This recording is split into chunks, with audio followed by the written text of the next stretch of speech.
TG AK-47 guys na napakaganda, super classic. So ito yung butt stock niya. Ito yung handle. So yan, may blowback yan, tsaka magazine prime. Ito yung pinaka barrel, may pinaka handguard. So naka metal barrel yan, tapos metal inner barrel tube.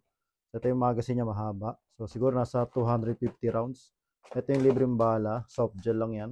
So pwede nyo itong balahan ng 610 hard gel kasi malakas ang FPS nito.